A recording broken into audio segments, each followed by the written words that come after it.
The early morning of September 10th was like any other day. The Dishon family was going on about their morning while Jessica was still sleeping. Jessica's mother, Edna Jett, went grocery shopping that morning. When she came back, she saw Jessica's car was still there, but her bed was empty. She wasn't anywhere in the house.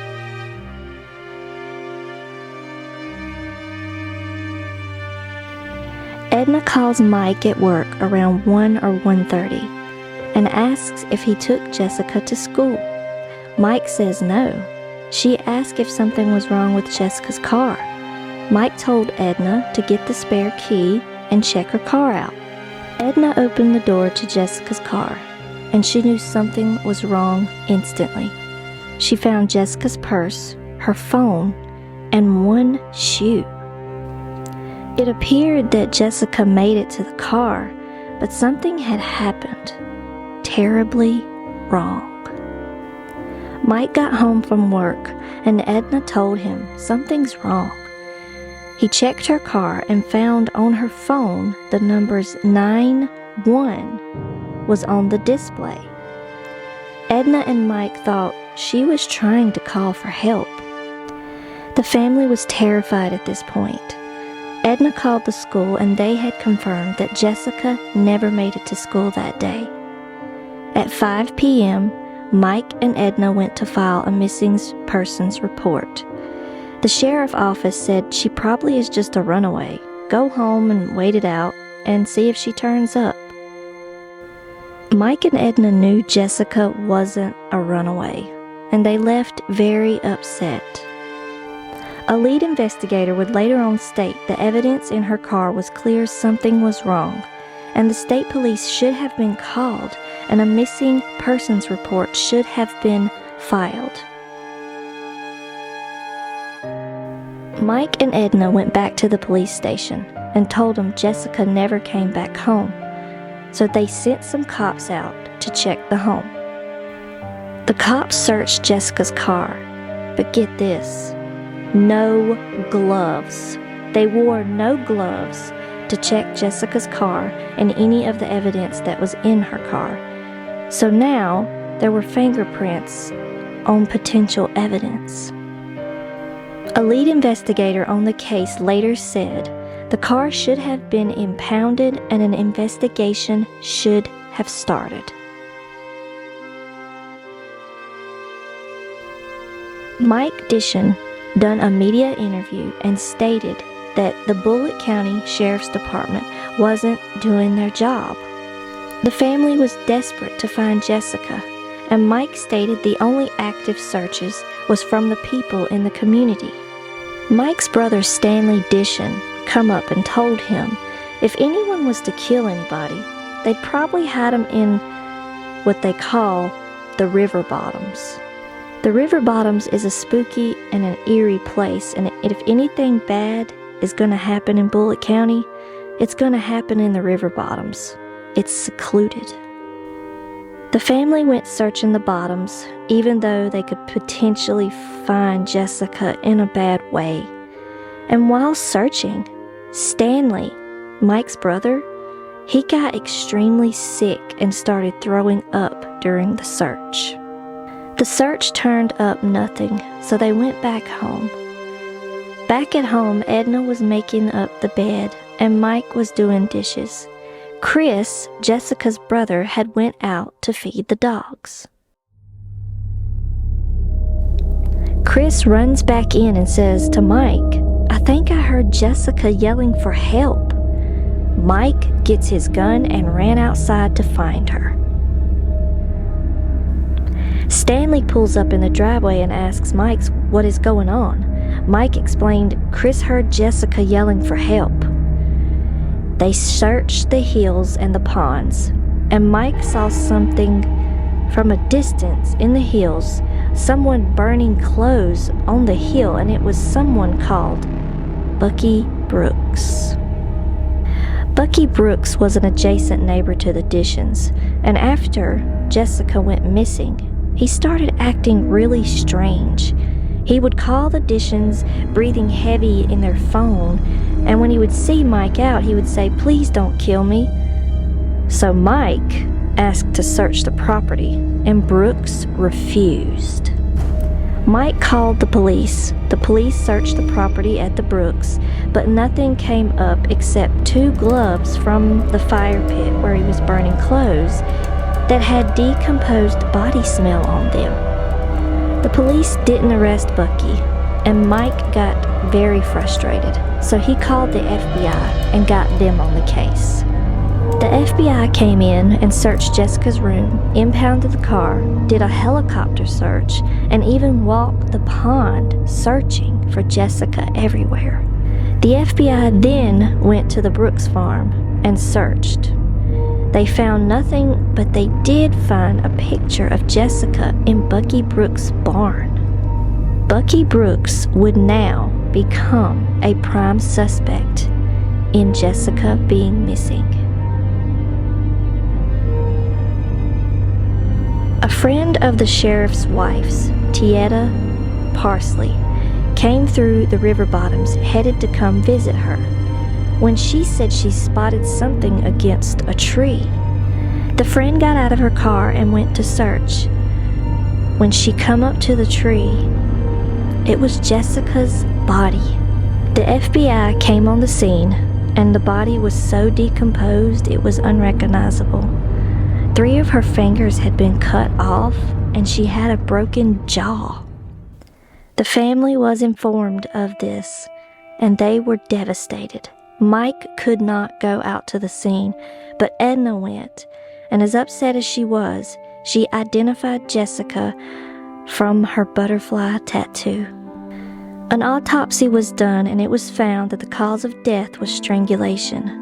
Jessica had been tortured for 3 days after she went missing.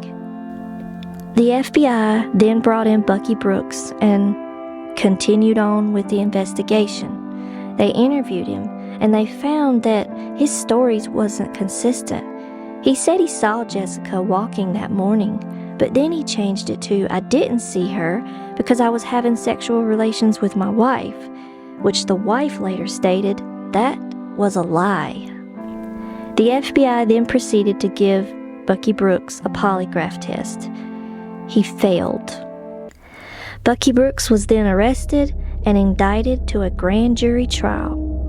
The family was relieved that they might be getting Jessica justice. But Bucky was charged with murder, and he faced the death penalty.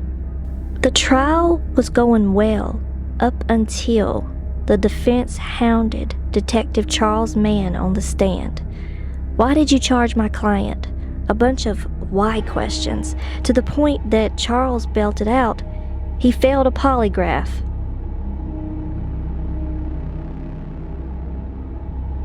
Instant objection. This was a mistrial, and Bucky Brooks was set free. The family was enraged. Mike Dishon even went off and spouted out a bunch of things in court, stating how furious he was. The judge did say, however, if more evidence comes up, Bucky Brooks could be charged again, but that would never come. The case goes cold. Years pass. Jessica's room remains the same, and Edna and Mike eventually get a divorce from the strain of the stress.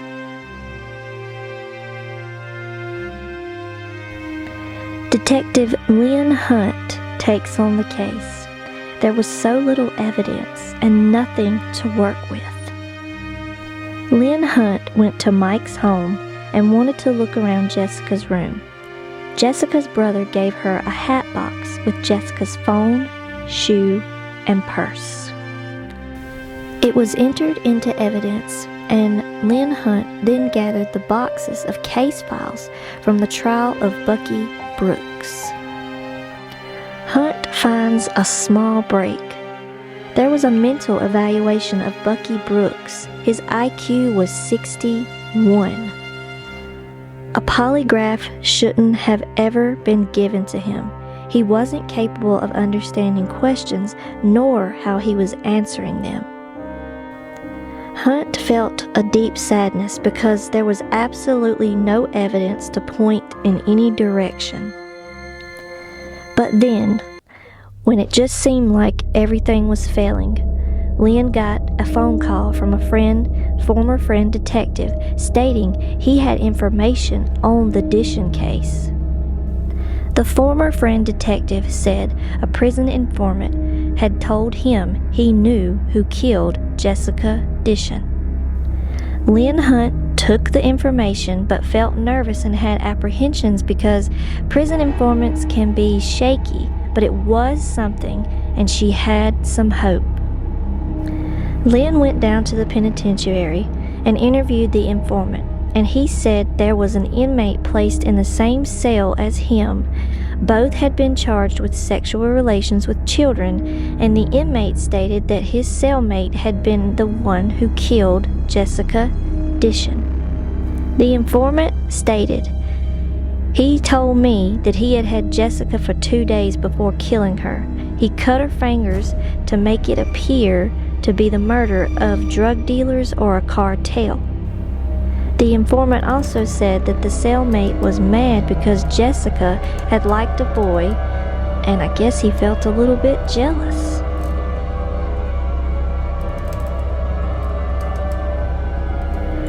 The cellmate was none other than Stanley Dishon, Jessica's uncle. On that first morning of the search, Stanley had gotten sick and thrown up because they were only a mile from where Jessica's body was. Stanley kept Jessica in a barn where he tortured her for 2 days in the river bottoms. The barn used to be a big party spot for the kids in the area. The informant also said that some of Jessica's things was under a tree in that area. Detective Lynn Hunt took all of this information, and she said she only needed one piece of evidence to corroborate all of this information that the prison informant had given her. They went to the area. It was pouring down rain, and they started digging, trying to find just a piece of something they could use.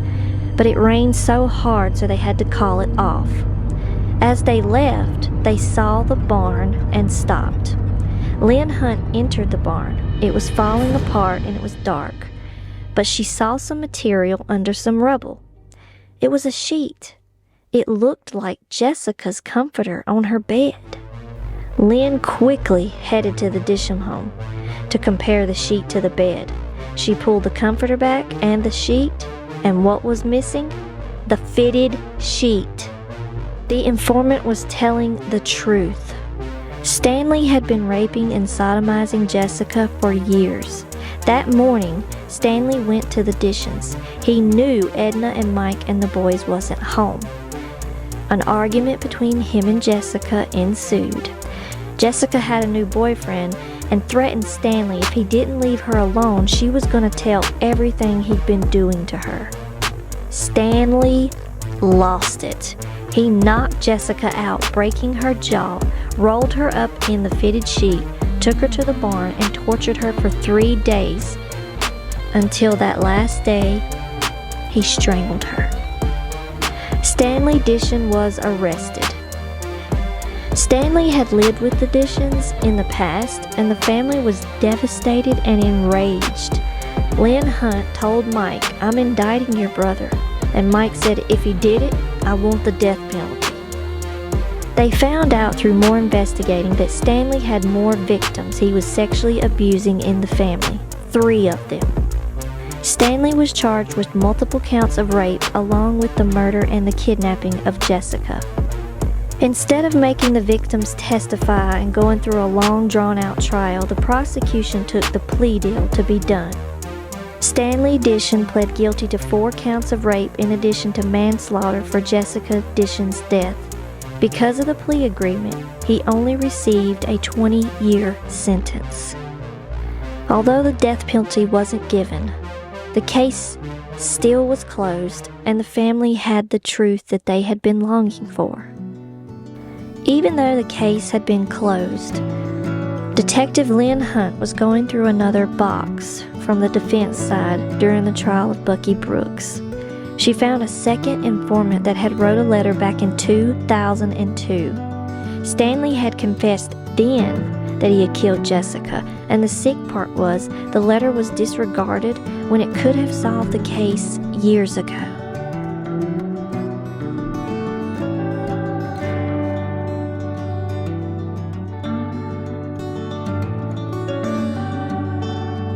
That's all for today, my pretties. I hope you enjoyed this makeup and true crime story. I just wanted to try something new, and I will also be making a podcast playlist for this, so this will be the first video going up under that. You can find that under podcasts. And if you wasn't aware, I also have a podcast playlist under Sam After Dark.